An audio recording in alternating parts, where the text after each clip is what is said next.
మోరపురం జనార్దన్ కొడుకుని రవి. నా పేరు సర్పంచ్, మోరపురం సర్పంచ్ని. నేను దాదాపు ఈ రెనివట్లలోనే నా బాల్యం అంతా అమ్మమ్మ వాళ్ళ ఇల్లు పేటమానికమ్మ పేటన్మంత్ వాళ్ళ ఇంట్లో ఉండి చదువుకున్నాను. దాదాపు ఈ బస్లింగేరి, బస్లగేరి, ఎరకల్గేరి ఈ గేరితో దాదాపు 12 ఏళ్ల అనుబంధం ఉంది నాకు. ఈ గేరిలో అందరూ నాకు దోస్తులే ఉన్నారు.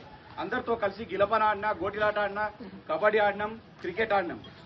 ఇప్పుడు ఎలక్షన్ సందర్భంగా ఈరోజు బీజేపీ వాళ్ళు లేనిపోని అపోహలు సృష్టించి గేర్ల మధ్యలో, కులాల మధ్యలో కొట్లాట పెట్టాలని చూస్తున్నారు.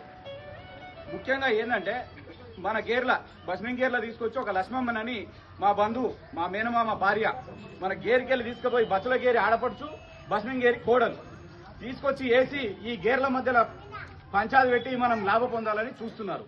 అవి ఏవి కూడా పట్టించుకోవద్దండి. దయచేసి మన ప్రభుత్వం అధికారంలో ఉంది. మీకు ఇండ్లు కావాలన్నా, పెన్షన్ కావాలన్నా, రోడ్డు కావాలన్నా, కరెంటు కావాలన్నా మన ప్రభుత్వం ఉంది. మేము పని చేస్తాం. శ్రీనివాసరెడ్డి మామ ఉన్నాడు, గతంలో మీకు ఎంపీటీసీగా పనిచేసిండు. భాగ్యమక్క ఇప్పుడు మెంబర్గా నిలబడింది, 6వ వార్డు నుంచి కౌన్సిలర్గా నిలబడింది. అత్యధిక మెజార్టీతోన గెలిపించాలి.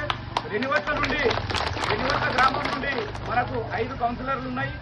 5 కౌన్సిలర్లు కూడా భారీ మెజార్టీతోనే గెలిపించి తిరుపతన్నకు గిఫ్ట్ గా ఇవ్వాలని చెప్పి నేను కోరుకుంటున్నా ఉన్నా. మద్దూరు మున్సిపాలిటీ పరిధిలోనే మన రెనివట్ల గ్రామంలో 5కి 5 భారీ మెజార్టీ రావాలని చెప్పి నేను కోరుకుంటా ఉన్నా. ఇంకేంటంటే ఈ బీజేపీ వాళ్ళు వస్తారు, ఇక వాళ్ళు బెదిరించారు, వీళ్ళు బెదిరించారు అని చెప్పి లేనిపోని మాటలు చెప్తారు. వాళ్ళని ఎవరు భయపెట్టలేదు.